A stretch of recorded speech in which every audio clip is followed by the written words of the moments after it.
Hey,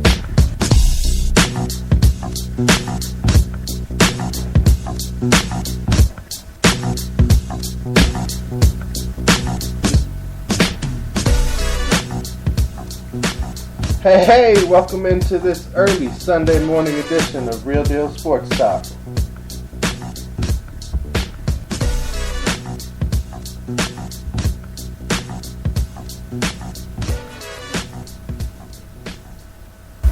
So, how's everybody doing this Sunday morning? We're kicking the show off early today. I got some family stuff that I'll be attending to this afternoon, so I'm not going to be able to come to you live tonight, so I'm going to go ahead and get you guys in. Couldn't miss talking to my fellas and everybody out there today, so I'm going to get the show in early. Big announcement. I was telling you guys on last Sunday, that there'd be some news coming down the pike about a partnership with the show, and it is official. Real Deal Sports Talk's official fantasy partner will be thedirtcannon.com, so you will be hearing more from thedirtcannon.com. We will have a fantasy segment coming in August, a weekly segment with the people from thedirtcannon.com. We will also be running commercials for thedirtcannon.com on the webpage, and there will be a promo code for signing up on thedirtcannon.com as well from the show. So listen for that throughout the show today. Oh, let's get into it. It's early. I don't know if you guys watched this yesterday. It was on, I caught it on ABC here local time, about 1:30 to 3:30. It was about 2 hours. It was the ESPN 30 for 30, and I don't know if you guys watch these, but I really enjoy the 30 for 30 series. There hasn't been one that I haven't liked yet. And the one that I watched yesterday that was on TV was about Darryl Strawberry and Doc Gooden. Doc and Darryl. And I don't know how far back you guys go with baseball. I don't know how much you guys remember back from the 80s. And I was young in the 80s, don't get me wrong, but I have fond memories of the Mets back then because of my dad. He was a huge Mets fan. A lot of our baseball cards and most of his favorite baseball cards that we were collecting as I was a young kid were of that Mets team in the 80s that had so much talent. The Mookie Wilsons, the Howard Johnsons, of course the Doc Gooden and Darryl Strawberries, and so many other guys. Very, very talented team. Probably should have won more titles than the one they did get. But this documentary kind of let Doc and Darryl, in a way, share their side of the story a little bit. Clearly, it's a very edited version. It's toned down. It tries to give some insights. It talks about the shadier side of their experience and kind of let them talk about how they got lost, how they were broke. And I enjoyed it. I enjoyed listening to how Darryl was the first pick in the 1980 draft out of high school in Los Angeles, California, and he wasn't expecting to go in the first round, let alone be the first pick, first name called in the Major League Baseball draft. And these are guys. Darryl came out of L.A., Doc came out of Tampa, both low-income kids, both poverty kids, both lived in the ghetto, both had baseball as their only means, really. Darryl came out of L.A., like I said, and we've all heard the stories. If you followed baseball in the 80s and 90s, he grew up with Eric Davis, another troubled athlete who had his own demons, and they both made it out of a bad situation to a better one. Now, they were young kids. Darryl came in, he was drafted in 1980. He finally made it to the Mets in 1983 when he won Rookie of the Year.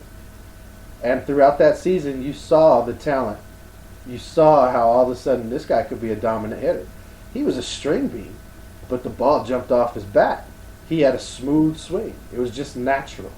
It was effortless. It was like somebody who came around later, King Griffey Jr.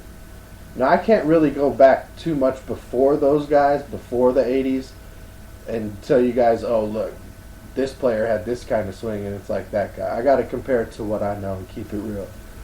So Darryl Strawberry, Ken Griffey Jr., they just have those swings. Carlos Gonzalez on the Rockies right now, he has one of those swings. It's effortless. The ball just jumps off the bat. They're not real home run hitters. They can hit home runs. They can hit them far. But their swing, it's just a pure swing. They're able to use their body and their torso and get that torque and that momentum and just whack! And the ball jumps off the bat. It's not overpowering. It's not what you see from a Stanton the other night and that power. It's just pure swing. And it's pretty. It's pretty to watch. I love watching guys like that who can hit the ball in that way.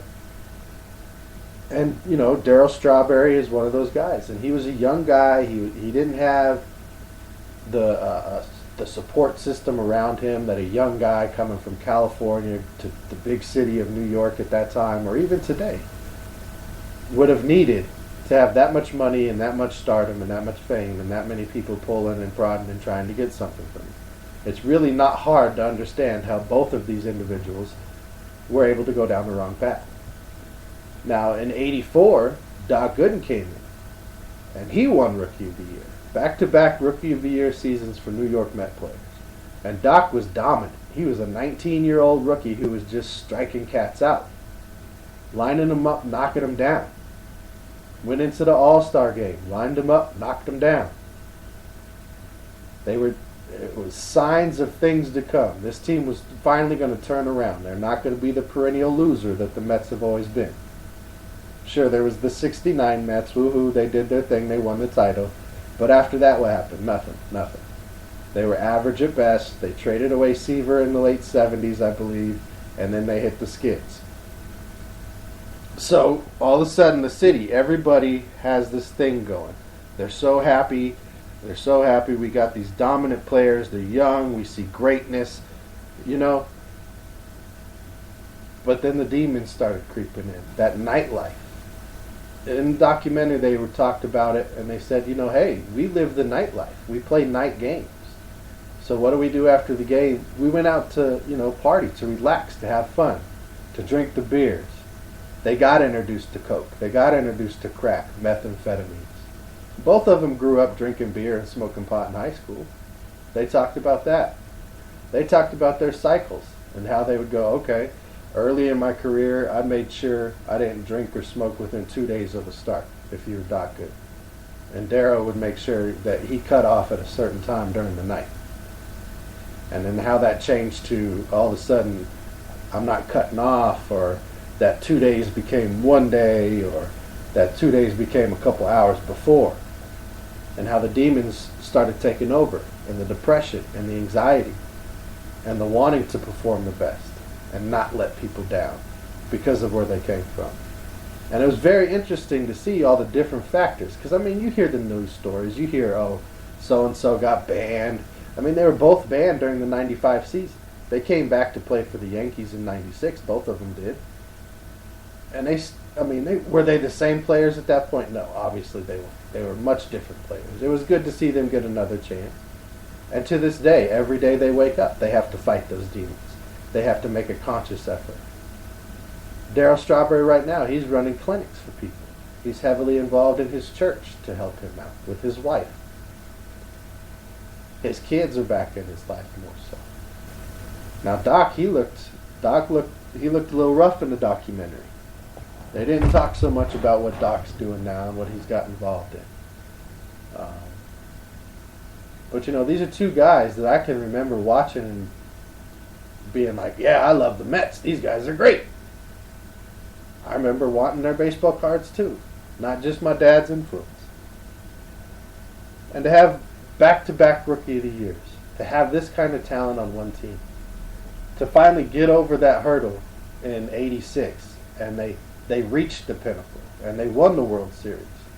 And everybody's going to remember it somewhat for the Mets winning, but mostly everybody's going to remember that Game 6 game where Buckner let the ball got through Buckner's legs. Now, he'd had a million ground balls in his playing days from the time he was a kid, so that ball got through his legs. It was bound to happen at some time. That was the worst time it ever could have happened for the Red Sox or for Bill Buckner. But you know what? They still had a Game 7 to play after that, so you can't put that World Series, the '86 World Series, on Buckner's back. The Red Sox still came out in Game 7, laid an egg, and the Mets took it. And at that point, you're thinking with the team the Mets got, 87, 88, could they win a few in a row? Could they win 3 out of 5? Like, how many are we going to win? They talked about in their parade, and I thought the Broncos parade was huge this year with the over 1 million people that they estimated were there. But they said at that '86 Mets parade that they estimated over 2.2 million people showed up for that parade. That's how ecstatic they were that the Mets had won the World Series. Now, New Yorkers, they're split. You're either a Mets fan or you're a Yankees fan, and there's no wishy-washy going back and forth. So a lot of those 2.2 million fans, those weren't Yankee fans coming out to just be on the bandwagon. The Yankees fans were like, all right, we're going to get ours next year. You guys got 2 now. We have, what do the Yankees got, 27 or something? So no, those weren't Yankees fans out there. So that was an impressive number. That was cool. I didn't know that. I hadn't seen that back then. Media coverage wasn't the same. We didn't have as many networks. So that was a cool part of the documentary, to see the parade highlights. And to find out that Doc didn't even go to the parade. I didn't know that. I didn't remember that from back then. They couldn't find him. They had sent Darryl to his house to get him. And this is at a time we didn't have cell phones. There wasn't all the social media to try and figure out where people were. You went to somebody's house and knocked on the door back then, or you called on the landline, the regular telephone. And if they didn't answer, you didn't know where they were. There was no pagers, no cell phones, nothing like that. You weren't Snapchatting or FaceTiming nobody. So they didn't know where he was.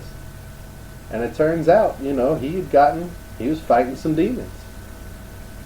He had gone after the game, went out drinking, was planning on meeting up with the team at the place they went to, but, he was drinking with the people that were giving him his drugs, and he was like, okay, I'll leave here in a little bit. It's 1 o'clock, then it was 2 o'clock, all of a sudden it was 4 o'clock, then the sun was coming up. Then he finally figured out how to get himself home, and the next thing he knew, he was watching the parade on TV. He said that was one of the hardest things for him to get over in his life. Outside of the times he disappointed his father, missing that parade was the biggest demon he had, sent him into the biggest depression, because he knew he might not get that chance. He understood what it was. But the demons he was battling still kept him from being able to get there and be a part of that. Now, after that World Series, things went real bad for both of them. Both Darryl and Doc went downhill. Darryl had all kind of drug issues. He went out to L.A., played for the Dodgers. These are guys, they played, both of them, but collectively they played for teams like the Yankees, the Mets, the Dodgers, the Rays, the Giants, and there's probably a couple others that I'm not thinking of off the top of my head there. But it makes you wonder. It makes you wonder why these two careers, why their paths crossed. Was there some connection? Were these guys supposed to save each other somehow and go through this together? And it seems, based on the documentary, they're not like brothers. They're not hanging out and staying in contact. But when they see each other, they talk, they hang out. They know each other in passing. And they'll always be connected. They'll always be bonded because of this. It would have been great to see both of them not have the problems they had. Because with the way Doc Gooden could pitch, you listen to Davey Johnson talk about it in the documentary, how he could hit the corners, whack, whack, whack. And it wouldn't be a thing. How he could whip his arm around and get the momentum that a lot of pitchers can't get because they don't have the flexibility in the body movement. How many home runs would Darryl Strawberry have hit in his career had he not faced all the alcohol and drugs? The what ifs. That's what Dwight Gooden and Darryl Strawberry are going to go down to as for me. The what ifs. They'll be in that category of athletes, of humans who have a great talent, but what if? And that's sad. That's a sad story for both of them.